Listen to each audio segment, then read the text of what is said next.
What's up, everybody? Welcome back to another edition of Sit Down Saturday, and today we're going to be talking about the Vectron Labs. We're going to talk about XTB, and we're going to talk about one other company, but immediately and for the most part of this video, we're going to be sticking to Vectron Labs, and we're really going to be talking about their Devastator, and then we're going to be talking about more Devastators, because you know what the world needs? A dead end.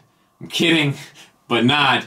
I guess it needs more Devastators. I'm super busy over the next couple weeks, so forgive me if I'm not good with comments and I'm not good with responding to messages and all that kind of stuff. I just got a lot going on. But I don't think the channel will miss a beat. Real quick, a little bit of housekeeping. Last week, Sit Down Saturday, a lot of people were talking about the mask, and I couldn't find this one because I used it at that wedding and took a picture on a boat. So I couldn't find this one. I ended up being able to find it. I had to use my reserves, and they're in rough shape. So you might, if you wanted to know why the long face, that's why. I can't find these anymore, so I can't really buy a new proper one. All I can find now are the glow-in-the-dark ones. So if you have one out there, or if you know where to get one of these without the glow-in-the-dark element, hit me up. I will buy it. Moving on. I don't really think there's anything else to clean up. Everything else is pretty much self-explanatory. Hope you enjoyed the Nerd Rage video if that came out. If not, it'll probably come out Monday. So spoilers, maybe.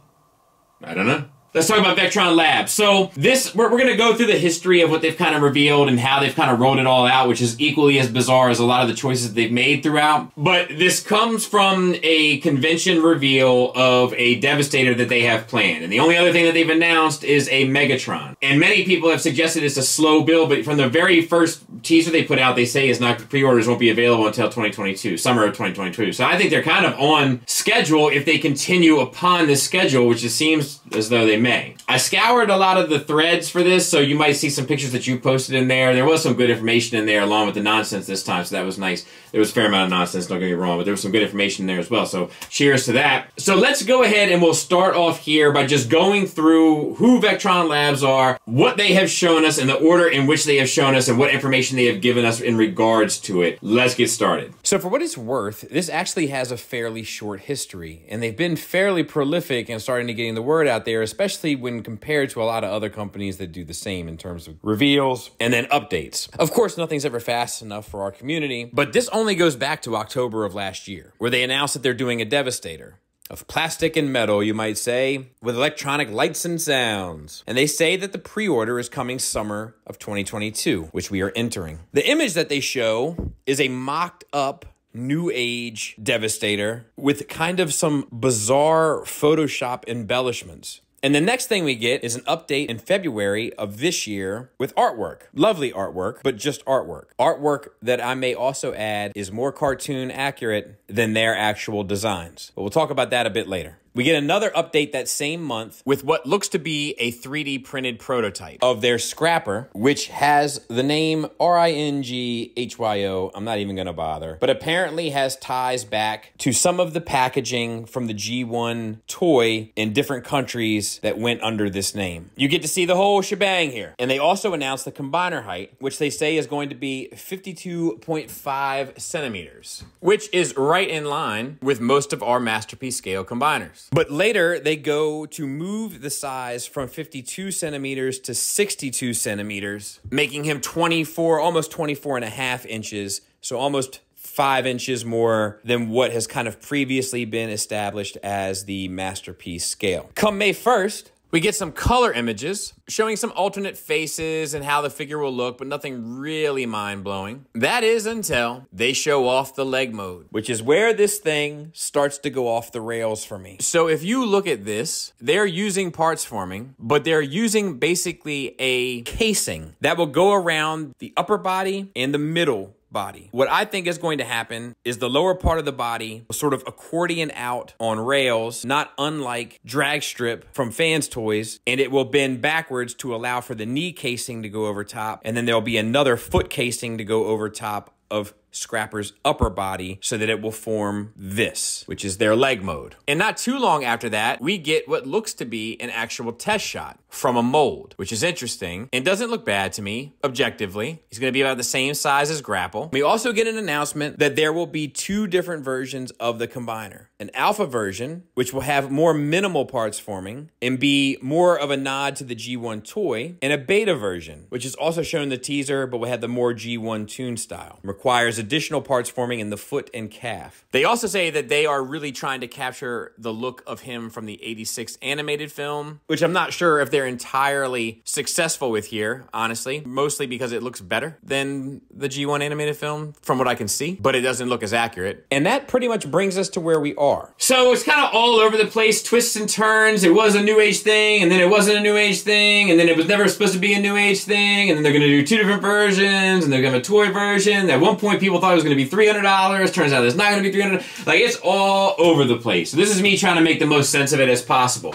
Now, with that stuff out of the way, because you know I don't enjoy that stuff a whole lot, let's talk about some things that I do enjoy. We're going to break this down into a number of sections. We're going to start with that question, do we need another Masterpiece Scale Devastator? Yes. I'll tell you why. For 2 reasons. For one, I have Constructor. I'm perfectly happy with my Constructor. I have the version 1 Constructor that's supposedly the best from what I hear. The QC has gotten worse and worse and worse as the mold has been continued to be used, perhaps moved factories, etc., along with the idea that they've used it 10 billion times, I believe. So even though it's the only kind of contender on the block, really, the truth is that because the mold isn't keeping up to date, we need to have another option out there for people. And that's good news because there's a lot of options coming, but we'll talk about that here in a second. Now, there are other more stylized options, right? So there's like the Gravity Builder, which is fantastic, and then there's a KO of that. You know I don't condone KO activity out here, so to me, it's not really a contender, but I know people consider it as such. And I like the Gravity Builder. It's just many people don't go for that scale anymore. I love that way that thing looks. It's one of their most solid combined pieces. Like, I love Gravity Builder. But Constructor has been my favorite because I really like the Studio Ox look. It's like G1 with just the right amount of sauce. But the truth is that many people want a super cartoon look, which I think is silly, but it's not up for me to decide on how you spend your money. It's up for you. And since you want to spend your money on stuff that looks like this, far be it for me to get in the way. And the truth is there's a lot of you. And there's not really a super G1 cartoon accurate Devastator out there, with the exception of that thing, which I love because it's endearing to me because it was given to me by a friend, but I would never spend a whole bunch of money for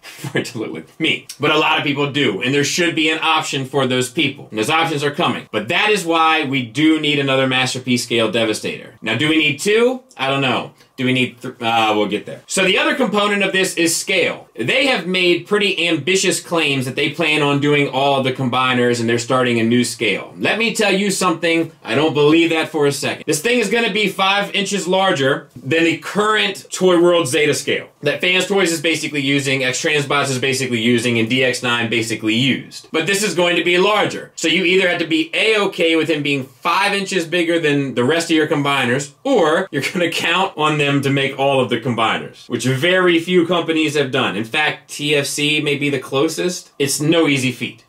However, I have also come to the understanding that under the toy aesthetic with like the purple thighs, that might be more in line with the current choices. So if you don't want it to look super toon, then it might fit in, but if you don't want it to look super toon, why are you going with this company? It gets tricky. But if we think about the scales, most of them are in this 20-inch scale. I've already listed off those companies. But then you got this one at 24 inches, MMC comes in at around 17 to 18 inches, and then the Takara train bots are coming in at a whopping 13 inches. Now, moving on, we have to talk about parts forming. People have an issue about parts forming. I personally don't care as long as it gets the job done. But let me say this. I think this is different. I don't know if this should even be called parts forming. It should maybe even be called something else. Because I really think that this scrapper either comes apart completely and connects to a knee, or it extends, the knee builds around it, and the hinge inside the extension joint is what allows the knee to bend. Either way, the whole bottom piece of scrapper fits into this casing that's also going to go around it. I feel like we're getting close to like model forming or some other word that's going to define what this sort of stuff is. I'm not against it. To me, if it achieves the goal, it achieves the goal. The goal is always the most important. But I know that some people have felt a way about parts forming in the past. This, to me, is cranked up to a new level. It's a new era of parts forming. So it's even more intense, in my opinion. Next, aesthetics. They say they're going for this super toon look. I got news for you. They're really not. I'm going to put up a picture of this scrapper, and I'm going to put up a picture of the toon image. Now, obviously, this is the Sunboat thing.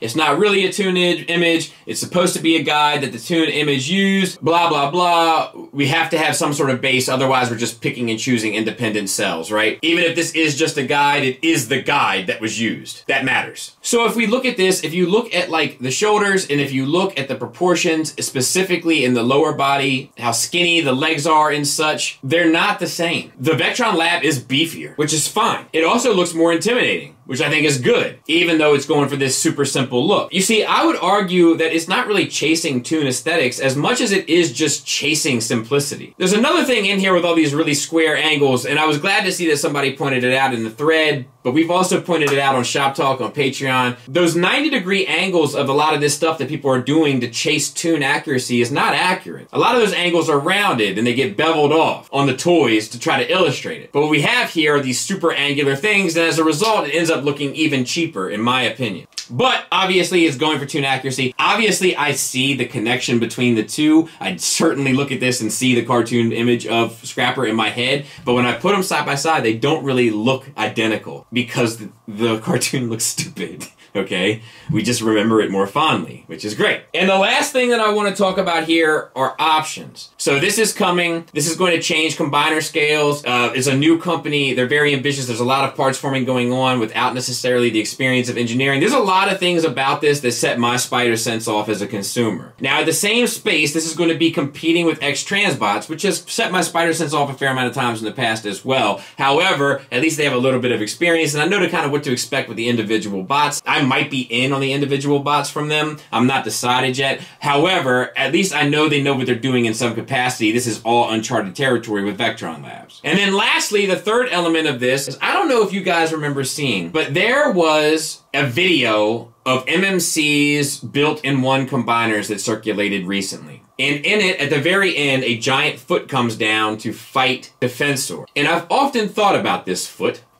It doesn't look like an Abominus foot. It doesn't look like a Menasor foot. It doesn't look like a Predaking foot. I don't know enough about Dino King and some of these other more obscure ones, so my guess is this is a Devastator foot. So now they're competing with MMC for the all-in-one, the kind of anti-parts forming that I guess this really wouldn't be competing with in the same space, and X-Transbot. So, I mean, I don't know. Do we need 3 new Devastators? Probably not. If I'm right about the MMC one, which I'm not 100% sure that I am. It just looks like Devastator foot to me. But MMC does weird things with their marketing. For all I know, they're taking a stab at Runabout and Run Amok too. So, in short, I'm not buying it. I wish them the best, but it's a bit too ambitious for me to go in on a first offering from a company that doesn't even seem to be grounded in their ability to roll things out with any real plan. The fact that it went from New Age to this other thing, to this, like, they just don't seem together enough to me, but I wish them the best, and I'll definitely, hopefully, have the opportunity to take a look at it, and I'd love to see them tackle a combiner that's a little less done, but I understand the need for a new Devastator. Hope that helped. Next week, I'm back with Q&A Part 2. Thanks for listening, thanks for watching, until next time, take care.